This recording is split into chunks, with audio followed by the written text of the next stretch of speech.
Les amis, les ondes de la SF-26, qui subiront les plus grandes modifications à Miami, viennent d'être révélées. Aileron avant, diffuseur et allègement du poids. Mais attention, John Elkann a pris la parole devant les actionnaires. Et ces mots révèlent une certaine frustration. La saison dernière n'a pas satisfait nos ambitions. Et l'intérêt pour Andrea Stella refait surface. L'homme qui a transformé McLaren d'un team de milieu de grille en double championne des constructeurs. En attendant, je vous explique comment fonctionne la nouvelle chaîne de commandement voulue par Vasseur. Découvrons ensemble tous les détails. Mais avant tout, mettez un like, abonnez-vous et restez jusqu'à la fin. Amis, le bureau technique Ferrari a validé le package Miami qui apparaîtra la semaine prochaine.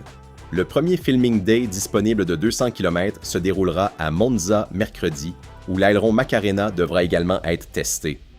Le cheval cabré se prépare à modifier beaucoup de sa monoplace actuelle, excellente en aérodynamique et en mécanique, mais avec un moteur thermique similaire à 2025 qui ne présente pas de marge de développement. Le nouveau moteur thermique n'arrivera pas avant mi-juillet et il faudra comprendre comment la Duo pourra être d'une aide. Le projet de Wolf Zimmermann, maintenant chez Audi, s'était révélé défaillant. On a donc opté pour un plan B. Zimmermann a rejoint Audi ces derniers jours. Il avait quitté sa super consultation chez Ferrari à la fin d'un cycle après quelques désaccords sur un projet qui n'a pas encore donné de résultats enthousiasmants. Vasseur l'avait déjà dit, il faut attendre mai. À Miami, on aura un package et demi de mise à jour, car il s'agit de pièces en accumulation qui auraient pu débuter au Bahreïn. Toutes les voitures pourront apporter entre la Floride et Montréal les plus grandes nouveautés après la pause forcée. Les attentes sont importantes pour ces mises à jour, d'autant qu'elles représentent un moment crucial pour la saison de Ferrari. Ferrari produit son package le plus étendu. En Amérique, environ la moitié de la voiture devrait être mise à jour. Selon ce que rapporte Autoracer, la SF-26 sera mise à jour dans le concept de l'aileron avant, jusqu'ici la partie la plus conservative de la voiture. La zone du diffuseur concernant l'allette devant l'échappement subira également des modifications significatives. De nombreuses pièces subiront un allègement sans changer dans leurs formes externes qui fonctionnent. La priorité numéro 1 était et reste de réduire la traînée de la SF-26, notamment grâce à l'aileron Macarena, pour ensuite faire des progrès plus consistants grâce à une meilleure efficience aérodynamique. L'aileron de Macarena peut garantir un gain allant jusqu'à environ 5 km/h dans certaines conditions. C'est une solution aérodynamique spécifique, utile sur des pistes très rapides comme Monza, Bakou ou Spa. Il fallait plus de temps pour la Macarena, mais l'équilibre a été optimisé, même si elle présente aussi des limites évidentes comme une actuation lente et des compromis aérodynamiques. Mais attention, le débat sur la Ferrari 2026 est souvent dominé par des rumeurs éloignées de la réalité technique. Le règlement impose une architecture extrêmement contrainte. Tous les motoristes doivent alors développer une Power Unit V, 6 turbo, 1,6 litres avec un système hybride fortement renforcé et 100 MGUH. La répartition de la puissance est d'environ 50% thermique et 50% électrique. Cela signifie que des concepts comme « nouveau moteur thermique Ferrari » sont dans la plupart des cas trompeurs. La culasse, l'architecture générale et la philosophie de combustion convergent fortement entre tous les constructeurs. Il n'y a pas de place pour des révolutions radicales. Ferrari peut s'améliorer sensiblement, mais à travers des évolutions et des optimisations, pas des changements de paradigme. Si les moteurs thermiques sont si contraints, comment peut-il exister un avantage significatif?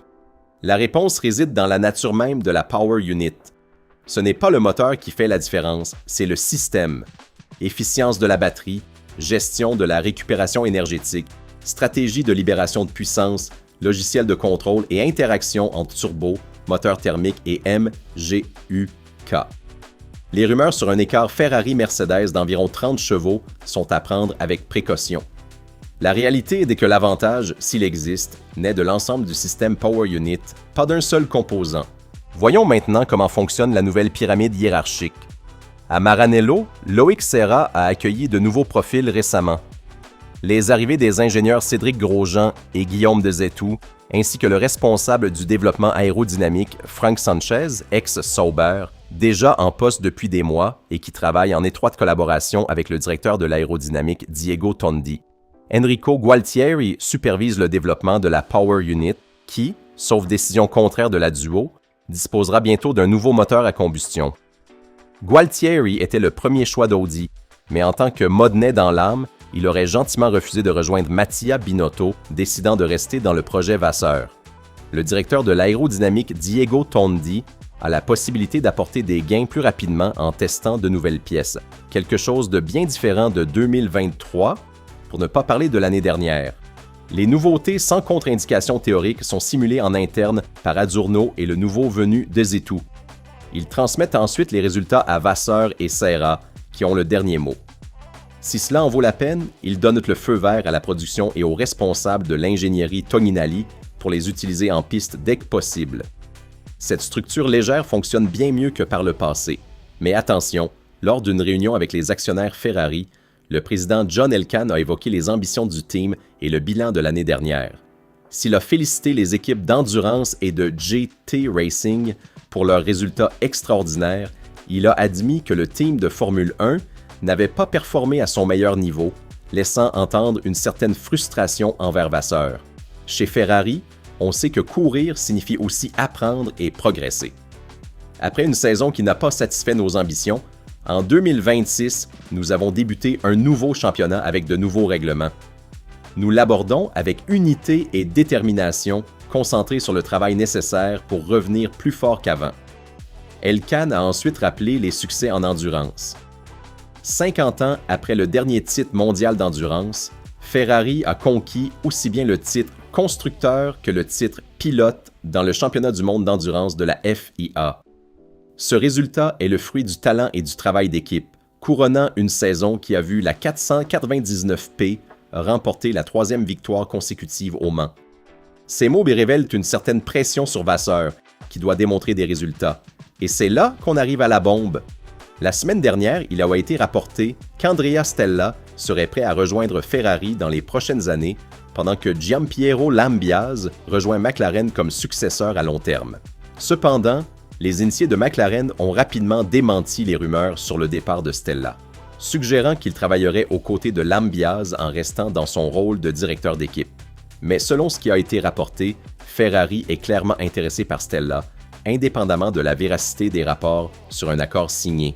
Les dirigeants de la Scuderia ont été très impressionnés par la façon dont Stella a transformé le département technique de McLaren, guidant l'équipe d'un team qui peinait au milieu de grille à une force capable de remporter 2 championnats constructeurs consécutifs. John Elkann verrait Stella chez Ferrari comme éventuel successeur de Vasseur, en raison de son travail extraordinaire chez McLaren ces dernières années.